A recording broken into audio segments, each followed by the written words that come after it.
Students, आज हम पढ़ने जा रहे हैं आइसोटोप्स के बारे में। सबसे पहले हम आइसोटोप्स की डेफिनेशन देखेंगे और फिर इसके जो है हम मीनिंग्स को देखेंगे कि लफ्ज़ जो आइसोटोप है इसका मीनिंग क्या है।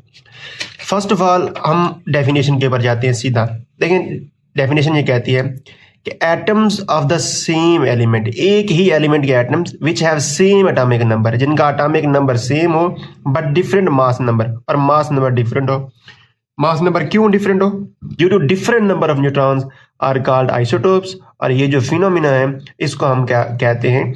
Isotopes. So isotopes are like the versions of mobile. जिस तरह एक मोबाइल फोन होता है, एक ही मॉडल के डिफरेंट वर्जन्स होते हैं, तो इसी तरह आइसोटोप्स जो हैं ये एक ही एलिमेंट के डिफरेंट वर्जन्स हैं। इनका एटॉमिक नंबर तो सेम होता है। एटॉमिक नंबर मींस इनके न्यूक्लियस के अंदर प्रोटॉन्स सेम होते हैं बट इनका मास नंबर डिफरेंट होता है, क्योंकि इनके न्यूक्लियस में न्यूट्रॉन की तादाद डिफरेंट होती है। मास नंबर आपको पता है कि ये सम होता है न्यूट्रॉन्स प्लस एटॉमिक नंबर। सो अगर न्यूट्रॉन डिफरेंट है तो मास नंबर भी डिफरेंट हो जाएगा। फॉर एग्जाम्पल, आपके पास हाइड्रोजन है। हाइड्रोजन का अगर हम सैंपल लें किसी भी एक बीकर के अंदर, ठीक है, या एक टेस्ट ट्यूब के अंदर जो है, गिलास ट्यूब के अंदर हम हाइड्रोजन का सैंपल लें, तो उसके अंदर हाइड्रोजन के 3 टाइप्स के एटम्स होते हैं। नंबर 1 वो हाइड्रोजन के एटम जिनके अंदर सिर्फ एक प्रोटॉन होता है न्यूक्लियस के अंदर और बाहर एक इलेक्ट्रॉन रिवॉल्व कर रहा होता है, इसे हम कहते हैं प्रोटियम। दूसरे नंबर पे वो जिसके न्यूक्लियस के अंदर एक प्रोटॉन होता है और एक न्यूट्रॉन होता है, तो इसे हम कहते हैं ड्यूटेरियम।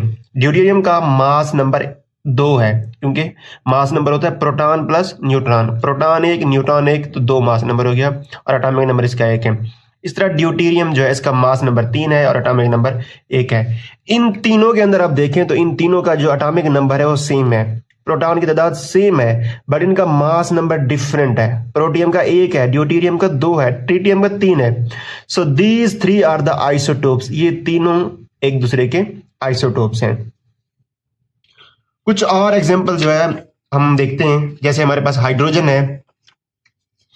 हाइड्रोजन जो है इसके 3 आइसोटोप्स हैं। Hydrogen has 3 isotopes, oxygen has 3 isotopes, nickel has 5 isotopes, cadmium has 5 isotopes, palladium and calcium have 6 isotopes, cadmium have 9 and tin has 11 isotopes. अब कुछ आइसोटोप्स ऐसे भी होते हैं, कुछ एलिमेंट ऐसे भी होते हैं जिनके अंदर सिर्फ और सिर्फ एक ही आइसोटोप होता है, यानी एक ही किस्म के आइटम होते हैं, उसके अंदर कोई डिफरेंट वर्जन नहीं होते। उन्हें हम कहते हैं mono isotopic elements. For example arsenic, fluorine और गोल्ड एटसेट्रा, ये मोनो आइसोटोपिक एलिमेंट है। स्टूडेंट, आइसोटोप का कंसेप्ट जो है ये सबसे पहले दिया था एक साइंटिस्ट था जिसका नाम था फ्रेडरिक सोडी। सोडी ने आइसोटोप का कंसेप्ट दिया था और जो डाल्टन की एटॉमिक थ्योरी थी इसने उसको एक पॉइंट को इसने रिजेक्ट किया था। लेकिन डाल्टन ने कहा था कि भाई एक एलिमेंट के तमाम एटम्स वो अलाइक होते हैं, structurally, functionally, atomic number, mass number, chemical properties, physical properties वो डिफरेंट होती हैं। लेकिन जब सोडी ने जो आइसोटोप का कंसेप्ट दिया तो इससे साबित हो गया कि भाई एक एलिमेंट के एटम्स वो एक जैसे नहीं होते, इनका मास नंबर जो है वो डिफरेंट हो सकता है। और आइसोटोप को कंफर्म जो किया था ऑस्टिन ने जब उसने मास स्पेक्ट्रोमीटर जो है वो बनाया था। अब हम चलते हैं आइसोटोप के मीनिंग की तरफ। देखिए, आइसोटोप, लफ्ज आइसोटोप जो है ये 2 लफ्ज का कॉम्बिनेशन है, आइसोस एंड टोपोस। आइसोस का मतलब है सेम और टोपोस का मतलब है पोजीशन। सो ये ऐसी सब्सटेंसेस हैं जिनकी पोजीशन सेम होती है। कहां पे सेम पोजीशन होती है? दे have same position in the periodic table. Periodic table के अंदर इनकी एक ही पोजीशन होती है। अब क्यों एक जैसी पोजीशन होती है? देखें, आपको पता है कि भाई पीरियोडिक टेबल के अंदर एलिमेंट्स को उनके एटॉमिक नंबर से तरतीब दिया गया है। जैसे आप देख सकते हैं, आपके सामने पीरियोडिक टेबल है, हाइड्रोजन को नंबर 1 पे रखा गया है, हीलियम को नंबर 2 पे है, एंड सो ऑन। इस तरह जो नंबर 1 हाइड्रोजन है, तो अब इस एक हाइड्रोजन के अंदर हाइड्रोजन के 3 आइसोटोप आ जाएंगे, क्योंकि आइसोटोप की डेफिनेशन के अंदर आपने पढ़ा है कि भाई दे हैव सेम एटॉमिक नंबर। अब एटॉमिक नंबर सेम है वो तो सेम ही पोजीशन पे आ जाएंगे। हाइड्रोजन के तीनों ही आइसोटोप जो हैं वो नंबर 1 पोजीशन पे आ जाएंगे, क्योंकि इन तीनों के अंदर जो प्रोटॉन की तादाद है वो एक ही है। So they have same position in the periodic table. Students कुछ और टर्म्स हैं जो कि आपके एफएससी के सिलेबस का हिस्सा तो नहीं है, लेकिन वो आपको एंट्रेंस टेस्ट के पॉइंट ऑफ व्यू से आपको उनका पता होना चाहिए। एक है आइसोटोन्स और दूसरा है आइसोबार्स। देखिए आइसोटोन्स ये ऐसी स्पीशीज हैं, ऐसी डिफरेंट एलिमेंट्स हैं जिनके अंदर नंबर ऑफ न्यूट्रॉन्स एक जैसे होते हैं, जैसे सिलिकॉन हो गया, फास्फोरस और सल्फर। इन तीनों के अंदर आप देखें तो नंबर ऑफ न्यूट्रॉन 16 है, इसमें भी 16, इसमें भी 16, इसमें भी 16। सो ऐसे डिफरेंट एलिमेंट्स जिनके अंदर न्यूट्रॉन्स की तादाद एक जैसी हो उसे हम आइसोटोन्स कहते हैं।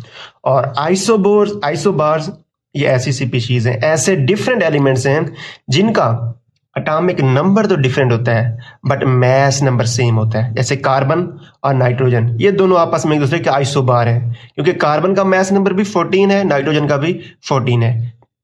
पोटाशियम इसका मैस नंबर 40, कैल्शियम इसका मैस नंबर भी 40। सो ये दोनों भी आपस में एक दूसरे के आइसोबार्स हैं। अब हम चलते हैं आइसोटोप्स की सिमिलरिटीज और डिसिमिलरिटीज के अंदर। देखें, जैसा कि मैंने पीछे आपको एग्जांपल के अंदर दिखाया कि हाइड्रोजन जो है उसके 3 आइसोटोप्स हैं। तो अगर हम हाइड्रोजन का एक सैंपल लें, उसके जो तीनों आइसोटोप्स हैं उनके अंदर क्या क्या चीज़ें सेम होगी और क्या डिफरेंट होगी वो हम देखेंगे। देखें, isotopes of an element have same, उनके अंदर क्या क्या सेम होता है? नंबर ऑफ प्रोटॉन सेम होता है, इसके न्यूक्लियस में प्रोटॉन की तादाद सेम होती है। जैसे ये तीनों आइसोटोप आपको दिखाए हैं हाइड्रोजन के, इन सब के अंदर प्रोटॉन एक ही है। दे have same number of electron, इनके अंदर इलेक्ट्रॉन की तादाद भी सेम होती है। ये देख लें, हाइड्रोजन के अंदर प्रोटियम में भी एक इलेक्ट्रॉन, ड्यूटेरियम में भी एक इलेक्ट्रॉन और ट्रीटियम के अंदर भी एक ही electron. They have same atomic number same है। नंबर 1 पॉइंट और नंबर 3 पॉइंट ये सेम ही है ऑलमोस्ट, ठीक है।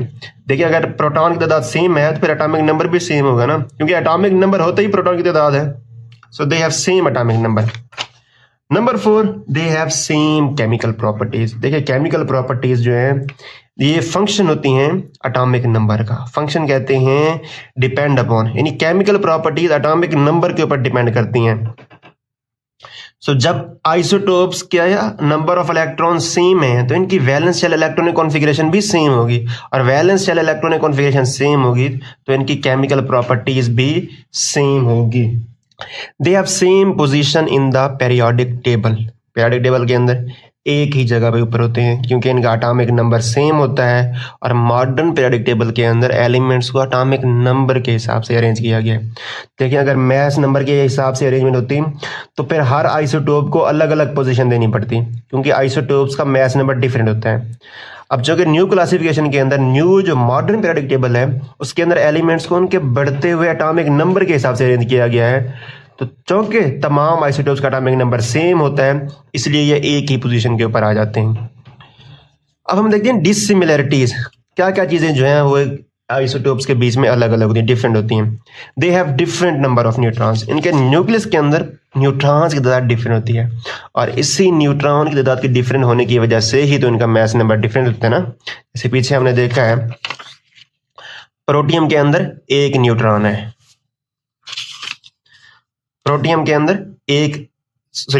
कोई भी न्यूट्रॉन नहीं है। ड्यूटेरियम के अंदर एक न्यूट्रॉन है, ट्रिटियम के अंदर 2 न्यूट्रॉन है। इन तीनों के अंदर न्यूट्रॉन की तादाद डिफरेंट है, और न्यूट्रॉन की तादाद डिफरेंट होने की वजह से इनका मैस नंबर भी डिफरेंट हो जाता है।